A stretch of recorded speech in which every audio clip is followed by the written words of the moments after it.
Welcome to The Real Deal with Jason Silverman, the podcast dedicated to helping you build the business of your dreams and live the life you always hoped for, with valuable and fun tips and info to make your life easier and more fun. And now, here's your host, a man who sprinkles metal shavings on his breakfast cereal just for fun, Jason Silverman.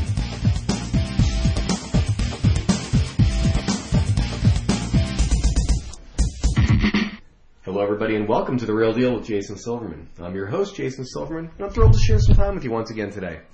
As you know, I am always on the hunt for interesting as well as super smart real deal guests. And I got to tell you, today's show is a definite winner. I want to introduce my listeners to somebody who's truly been there and done that on so many levels. And I'm excited to pick his brain for your benefit today.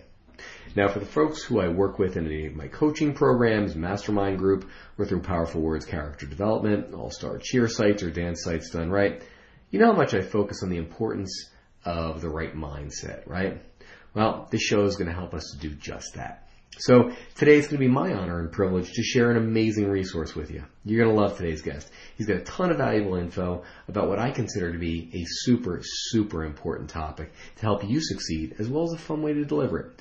So when you strap yourself in, today's show is going to be a blast. As I'm sure you already know, I'm committed to helping business owners just like you to become more successful, enjoy your career more, and in general, make your life significantly more fun. Because as you know, we only get one ride on this merry-go-round. We want to make sure it's a hell of a ride. All right, boys and girls, it is now that time. I want you to stop surfing Facebook, put down Twitter, put away your phone, your tablet, your dog, your cat, your spouse, whatever may be possibly interrupting your focus. I don't want you to have one teeny tiny distraction during today's show. You're about to get some great and immediately implementable information, and I don't want you to miss even a second. So before we officially get going, let me give you a little bit of background about our guest today. Danny Griffin recently added TV to his resume as the co-host of A&E's 60 Seconds to Sell, which featured his unique approach to selling residential homes. Danny's also the founder of the RealtyClassroom.com, a company specializing in the coaching and training of real estate agents, and the Griffin Realty Group, a residential real estate brokerage serving home buyers and sellers in Massachusetts. Actually, a little known fact, I was actually one of those sellers. Danny sold my house in Massachusetts in, 3 days or 4 days? It was ridiculous. Never seen anything like it. Danny's goal is to help people overcome their obstacles to get more of what they want out of life. He learned as the ultimate business apprentice with stops in the investment banking, venture capital, and family retail wine businesses before starting his real estate career. Danny was an experienced investor and commercial developer before becoming a licensed real estate agent in 1999 for Realty Executives, where he became the number 7 agent worldwide, and then went on to found Danny Griffin Real Estate, now known as the Griffin Realty Group. Danny was mentored personally by Craig Proctor, the 2-time number 1 RE/MAX agent worldwide, and spent 7 years as the head coach of Proctor's Mastery Coaching Program before starting his own coaching program. Danny is the creator of a specially coded time management system for real estate agents that, along with a simple mindset system, serves as the foundation for success in the ever-changing world of business. Danny practices before he preaches every day as an active real estate broker working directly with property buyers and sellers. Most importantly, he's grateful that his wife and 5 children still tolerate him. Danny, welcome to The Real Deal. I'm thrilled to have you today. Thanks, buddy. I liked your intro. Knowing that you have multi-degrees on your black belt, I was focused. I shut everything off. I like the intro. I was intimidated. I was ready. I'm like, I'm paying attention. You know, sometimes people need a quick foot where the sun don't shine to make sure that they are focused. Well, you know how to throw that foot, so people should beware. Most certainly. So Danny, listen, before we get started, for those who haven't yet had the opportunity and sincere pleasure of meeting you or hearing you speak or taking part in any of your coaching programs, do me a favor, share your story with our listeners, would you? What are you passionate about? What makes you tick? Who is Danny Griffin? Yeah, I thought about that when you were talking through that. And to cut to the chase, I'm a corporate refugee. I'm an escapee who was driven by passion back in the day where I started in the finance business in Boston with hopes of going back to Harvard Business School. I was taking all of these jobs that at the time I had no idea it was literally pounding a square entrepreneur into a round hole. And boy, man, I just had a meltdown. I felt like I was in jail looking out the window, even though they were the right jobs, it was the right path, and it was really sort of pre-ease of internet access days. You know, I have to date this all the way back to about 1990, 91. So you couldn't just open up your laptop or your smartphone and say, where are all these entrepreneurs and what are they doing?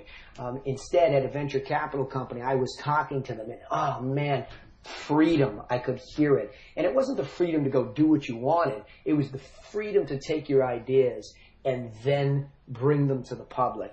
And you know, man, I just walked out the door one day. I didn't really know the direction. Everybody said, oh, is he having a nervous breakdown? No, I was just trying to find my wings. And that's really the crux of that background that you just gave. And, you know, through some bumps and bruises in small business, including small family retail, wine business that didn't quite work out, I ended up in real estate in 1999 after having done a bunch of flips and been an investor. You know, I'm one of those guys that bought carton sheets off the television one late night in the early 90s and started flipping houses. But I'll tell you what I was most passionate about, and that was what brings me with you here today, and that's helping people. And I found that real estate was a really cool way to do that.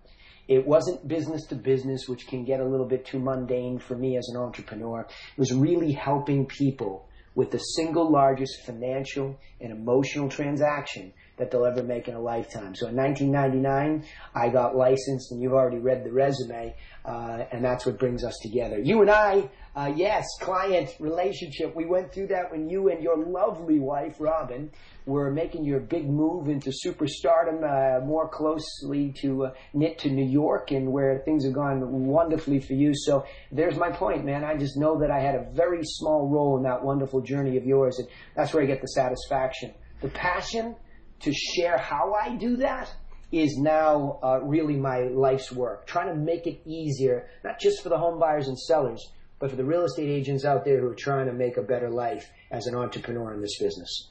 Fabulous. Fabulous. Well, you know what? Let's dive in, because there's a bunch of stuff that I'd like to extract from your cranium today. Sure. So first off, you know, and some of this is, you know, you started to touch on it, but I'd love a more complete answer. So how do you feel like the internet has changed the way people buy and sell residential properties today? Oh my gosh, I'm so passionate about that. That's the center of the bullseye, so you got me with goosebumps right off the bat.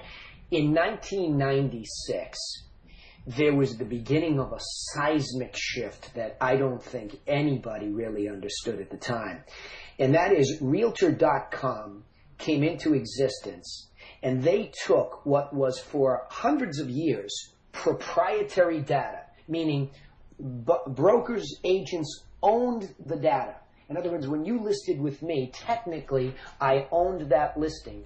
I would put it into a multiple listing service, which is the real estate's equivalent of the stock market, like an exchange, where brokers could exchange that product and bring buyers and sellers together. And we as a business controlled it all. Well, when you take what is so important to that model and you suddenly give it away to the consumer. In other words, access went from, hey, you have to come down to my office to see the inventory in a book. I've been around that long, buddy, where it was printed out in a book, right? And you know, I know, Fred Flintstone chiseling it out on a stone next to me, right? But that's the way you delivered the information. So you had all of the control. Now, once the consumer was given that information over the internet, slowly but surely, now it's been a long time, it didn't happen overnight. I mean, slowly but surely people started to look for homes. It wasn't always easy, even though Realtor.com was doing it. But today, you and I both know, you pick up a smartphone, Droid, iPhone 6 Plus, and you can basically run your life off of there. So if you're looking for a house, you're most likely looking on a laptop, a desktop, and more importantly now, a mobile device. And the perception is that the home buyer and home seller does not need to speak to you anytime soon. That is a seismic shift that for anybody who doesn't pay attention to what that means for the business model in real estate agent sales and many other businesses, they will slowly but surely become extinct as more and more businesses adapt to that change. Wow. Well, as a follow-up, because I think this is going to be important to everybody in everybody's industry. Do you feel like now the modern day real estate agent is becoming obsolete? Well, isn't it a great question? I get that a lot. Absolutely not. It's just the process has changed because, see, just because that part of the process has changed, does it make the transaction any less complicated? If you saw the mechanism that I have retooled as far as all of the details that occur inside of a real estate transaction being memorialized into strategic plans, not the least of which is the software that I'm sure you're wildly familiar with and I'm sure you use, Infusionsoft. There's the proliferation of these softwares and these technologies whereby you can take this extremely detailed process of buying and selling a home, memorialize it, and add tremendous value to people. Just because you can get access to the information doesn't make the transaction any easier. All sorts of things can go haywire, right? I mean, there's a lot of movement to try to get the value to be correct instantaneously. Zillow's proliferated based around one little algorithm that does that. But yet it's a lot different when you're in the home, in the neighborhood, making the negotiation happen. There are so many reasons why you need some great guidance through this process that there is, in no time soon, do I see that going away. Just because you can get access doesn't mean it makes it easier. Well, I would even argue that not only is it a good idea, but it's a very dangerous idea to go without the expertise. I know that you came to our home, and it was funny because you and I had this conversation. I said, Danny, I got to sell the house. I got to move. And you're like, yeah, we'll sell this in a couple days. And I'm thinking, he's smoking crack. He just is. He doesn't know what the hell he's talking about. He came in, clean this, paint that, change that, move that, get rid of that, which we did in 2 days, and listed the house, and 3 days later it was sold. I guarantee I could have tried to do it myself. Sure. I mean, I could probably figure out how to do my own dentistry, but, I don't think it's a good idea. Right. I was just going to say that. I was going to use the same analogy. I was going to say just because the access to information about how the body works doesn't make you a surgeon, does it? Correct. So what I would say is that, and again, let's qualify what you just said. First of all, let me tell you what I think is most important when you go to sell your house, is your motivation. I mean, one of the things I'll ask people now in a very systematized way before I ever go over there and spend my time is, look, before we come over, on a scale of 1 to 10, how motivated are you to sell the property? Well, I'm a 10. You guys were probably an 11 because you had a very clear business vision.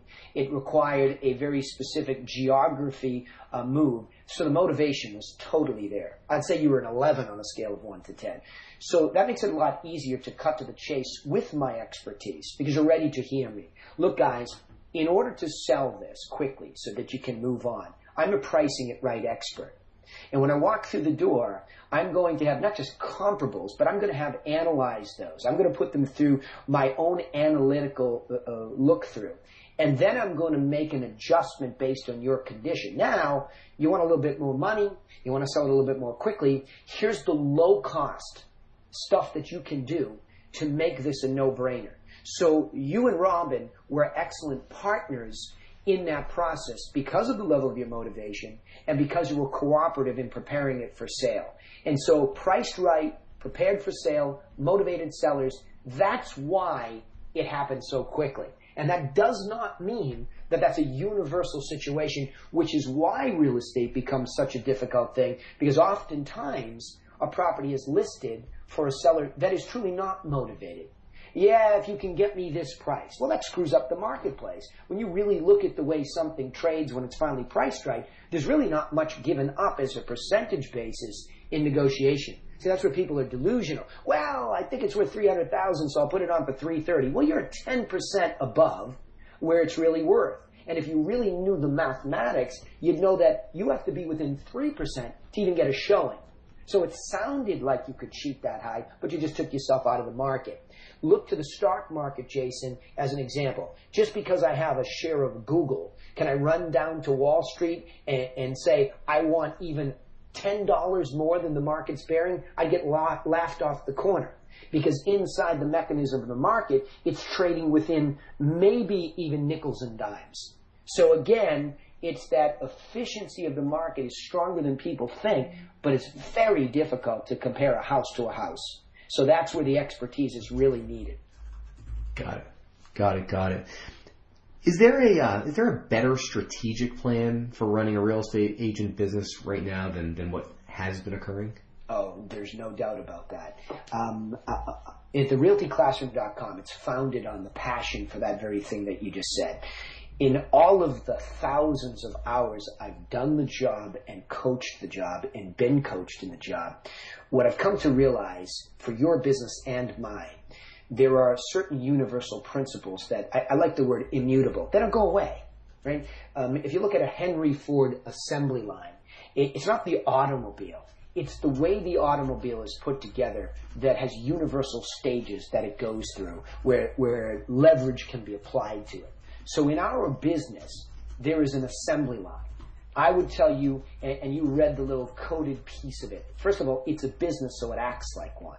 Just because you're an entrepreneur and you have a vision for one, you still have to know how technically it works to put together the service that leads to a sale. So you move from that marketing to that database segmentation, to the phone and email follow-up, to the presentation to get the service, to the sale in the field, to the closing department, rinse and repeat over and over. That's the technical work.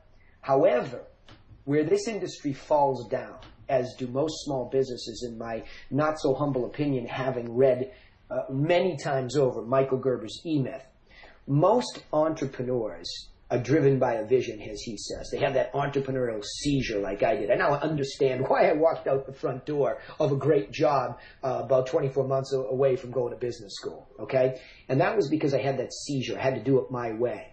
But you see, my problem is, in his model, I violate his model. I blow right through the management level, and I go to do the technical work. Now, I described the flow of the technical work, which I could dive into for years. But what's missing is that management layer. Because most entrepreneurs are good technicians also. They were passionate visionaries who went about the work and did it all on muscle, no plan. So the plans that I've really focused on in my coaching program and founded on this is first a strategic marketing plan, flowing into a strategic follow-up plan, and being measured through a strategic measurement plan. And really, if you think about Gerber's three people that we all must become as an entrepreneur per se, is the entrepreneur, the visionary, the manager, and the technician. And nobody comes out of the womb perfectly wired to be all three. So you have to figure out what you are and adapt it and become that. And, that's what I've done for myself. I've really pushed myself to be a far better manager and planner. And it doesn't have to be complicated. Everybody thinks it's sitting down for hours and writing this detailed linear business plan. I use very simple mind mapping software for marketing called xmind.net. I take all of my follow-up mind maps and I build them in Infusionsoft. And I also use Infusionsoft to measure the flow of all that stuff. So it's that management level. That's what's missing. Makes sense. I'm dying to know. How did you wind up getting your business featured on A&E? That's a great question. You're going to get to something near and dear to my heart about how we get anything we want. When I had that crisis, I rebuilt my mindset from the floor up. And, that leads to reading the classics like Law of Success by Napoleon Hill. Not necessarily Think and Grow Rich, but the real inventory he took. And if you delve off of that a little bit, you'll find many others. But I was blessed enough to stumble into one called The New Psycho-Cybernetics, which is a fancy way of saying the new mind systems. It was originally written by a plastic surgeon out of New York City who was a contemporary around Napoleon Hill's time, or a contemporary of Hill. And he came to realize that he could fix somebody, fix their nose, their ear, and he had the same result on two people. One person would get up off of their surgery and after the healing and look in the mirror and say, "Oh my gosh, I am a new person." And the next person would look and say, "Oh my gosh, I look even worse." And that intrigued him enough to really delve into this as a study. So he wrote this book, Psycho-Cybernetics. It was used by the Green Bay Packers and many people. And I think the crux of it is centered around the term he proliferated, which is self-image. And he really talks a lot about that, but more importantly, he talks about how that self-image becomes a guided missile. And like a guided missile, if you're not specific with where you're going to land, that thing could be the most powerful thing in the world and spin in circles and end up in the middle of the ocean nowhere. So what I found was that I was the president of my high school drama club. So this goes way back, buddy, to Belmont Hill School, 1984, right? Mm-hmm. And I'm the president of this thing, and there's that little creative bent in me back then. And of course, I didn't listen to it, and I stuffed it in a box. But I never stopped thinking about it, ever. I never stopped thinking about the medium of TV and that acting piece. And so, as you keep that trajectory, that landing spot in your head, you're not sure how you're going to do it, but you think about it all along the way. And what happens is really weird. The resources tend to present themselves, obviously, too. And I had a friend who had gone to school with my sister at Boston College, and she worked in television. And I must have pestered her, I don't know, off and on for about 6 years. When are we going to do a real estate show? I've got a lot of good things to teach people about real estate, and I need a bigger medium, and I want them to see this. And eventually one day, she called me up. She said, we don't have an opportunity for you to do a TV show yet, but we can get you on film because we're doing another TV show, and we're renovating a house. I know you just bought a house, needs a new kitchen. Can we come down and take a look at it? So they did. And once they came that close, buddy, I set bear traps all over my house. And as soon as the producer came within earshot between takes, I wrapped her in a headlock and I said, boom, this I did, this I did, this I did. And I mentioned something to her that I had started to use during the recession to try to find the right price. I could do it top down easily before the recession. But I figured that with all the foreclosures, people were getting used to bidding something from the bottom up. Now, round-robin bidding is nothing new. If you Google it, you'll find out that's the way they sold off the Roman Empire. So I told her, I've been using this new technique whereby I take the price. If nothing happens in 2-3 weeks with the top-down pricing, we cut it in half. We take price off the table. We make a non-binding situation, hold everybody off till the weekend. Everybody comes in, previews the house. If they like it, they put their name down in an open format. They put their telephone number. We start the bidding, and we go round robin in the house, continue it on the phone. And where we stop, if it's good enough for the seller, they take it. If not, they counter. And that's what we started to do. She goes, ooh, that's your TV show. So that was enough sizzle. But ultimately, the show really centered around what I helped you and Robin do, which was walk in, here's your homework, do it, price it right, and we didn't need the round robin. But for the TV show, that's what we did. And there you have it. A&E said we love it. We filmed a pilot program. We did a 6-episode deal beyond that. It did well. They buried us this summer at noon in the middle of summer, so I think most people were at the beach, but we still pulled an average of about 260,000 people. Unfortunately for us, they were getting out of the lifestyle business, so the show is being repackaged and shopped to a couple other networks that I can't talk about right now, but there you go. There you have it. So I never stopped thinking about it since 1984. This is 2014. Wow. Well, then this actually leads into my next question because I'm a big believer in what we're about to talk about. So, how does anybody really systemize? And and it's interesting you brought up Gerber since I spent 4.5 years matriculating through his mastery program, and it was funny because everything about what we did, not only what I learned but also how I learned it, is applicable today. Yes. So, when you use the word systemize, I definitely, you got my ears going. So, how does anybody really systemize the law of attraction to get more of what they want? Because I guarantee you, everybody on this, listening to this podcast, has something they want. Oh man, this is if you go beyond the real estate and you get to the center of my heartbeat, there's another blog that started called as freethinkingtools.com. I had no idea what I was doing, blogging in 2008, but I just needed to throw this stuff up there. I'm in the middle of revamping my entire online presence, and I've changed the name to Magnetic Mind System because I will come forward as time goes on, taking my thoughts about how to, but today I'm going to give you what I think, how to do this. because I love the concept of the law of attraction. I just felt like when I saw that whole thing, it watered down something really uber powerful. Because when you're talking about, oh, I thought I wanted a parking space, and I kept thinking about it, and there it was. Okay, I get it. Makes for a good CD. But there's something missing there. And that is, the mind acts just like a guided missile. It is so powerful. But people are afraid to program it where to go.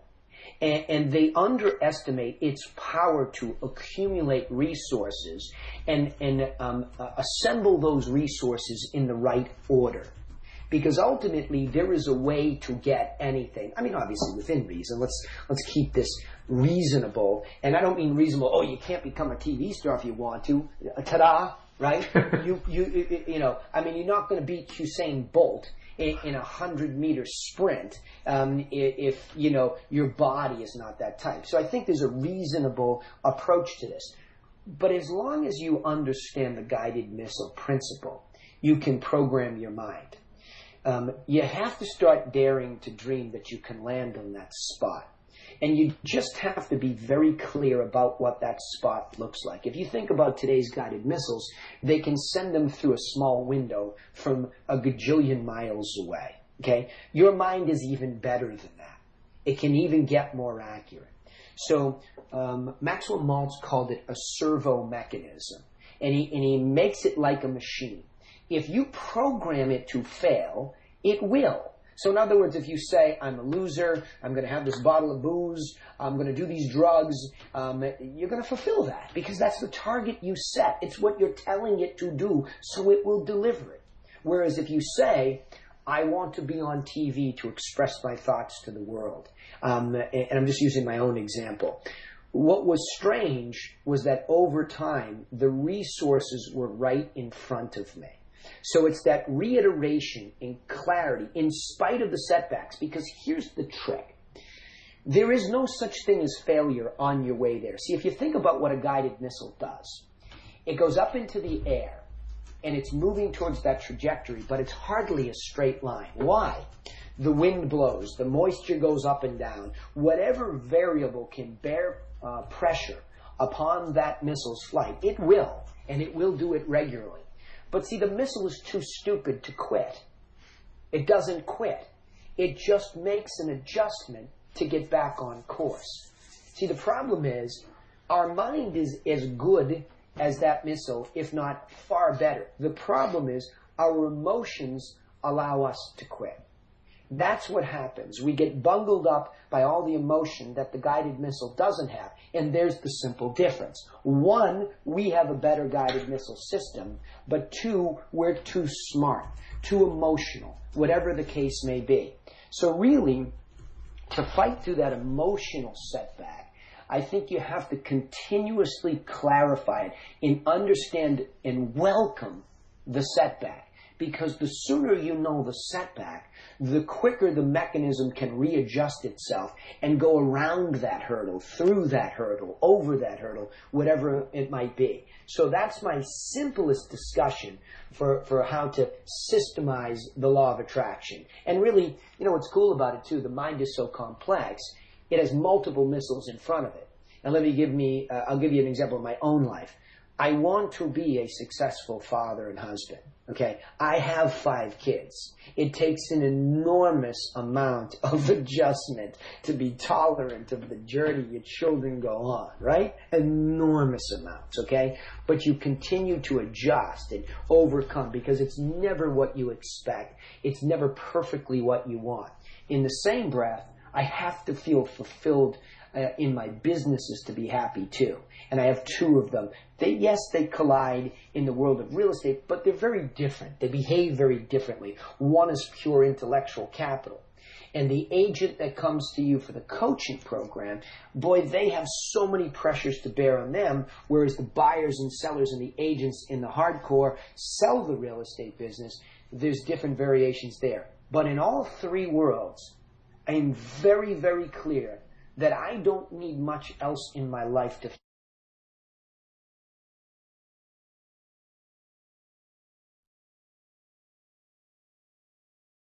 clear. That's all I need. So what I found was that anything that filled space in between those was most likely a distraction, would most likely kill my discipline to stay focused. So I slowly but surely cut out a lot of the rest of my life that existed because I prioritized, and it became very clear what 3 guided missiles I needed to focus on.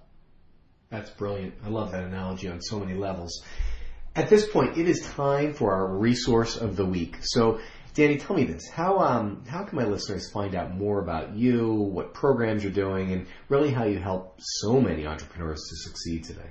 Sure. I'm trying to find my place in all 3 of those places. I would tell you that the real estate piece of it, everything under construction, but the realtyclassroom.com, therealtyclassroom.com, and you will see that evolve over the next week into something that is resource rich for anybody across this country, the next country, Australia, wherever they may be, where real estate agents behave similarly. That's the best resource.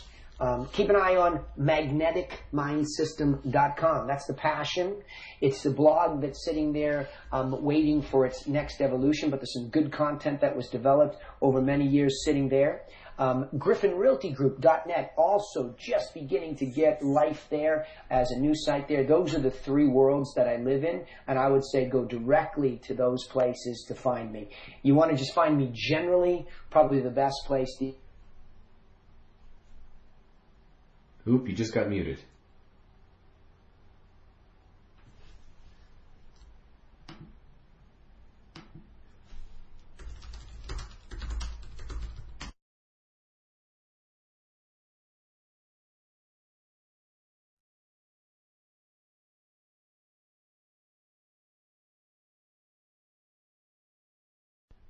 Hello?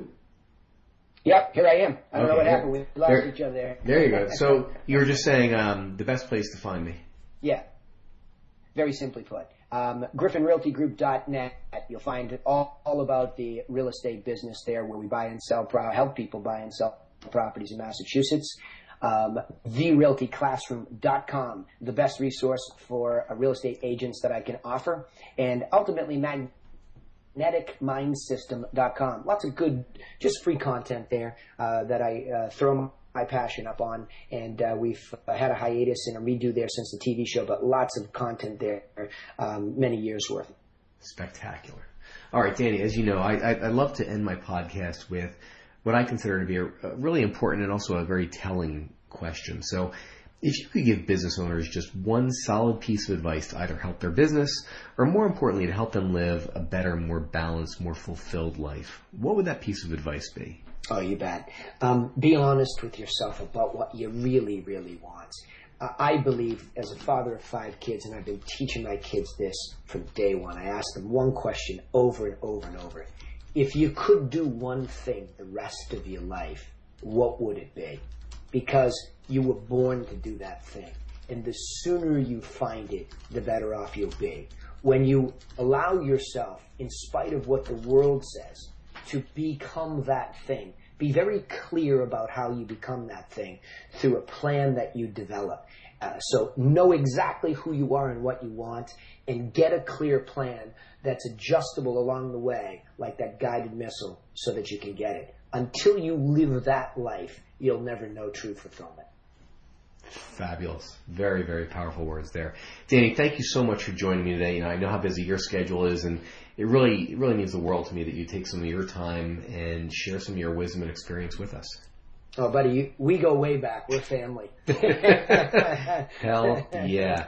All right, folks, that is all the time I've got for today. Thanks so much for tuning into The Real Deal with Jason Silverman. For more information about private coaching or to see if you'd benefit from one of my mastermind groups, visit me over at www.jasonmsilverman.com. I look forward to helping you achieve the success that you truly deserve. Until next time, let me leave you with this. Get out there and be the real deal. Set a goal, make a plan, work like hell towards it, and achieve the success that's waiting for you. Now's the time. Get out there and make it happen, people. Go get 'em. This has been Jason Silverman, and I hope you have a spectacular week. You've been listening to The Real Deal with Jason Silverman. To access the great resources mentioned in the show and for information on coaching and mastermind group opportunities with Jason, please visit jasonmsilverman.com.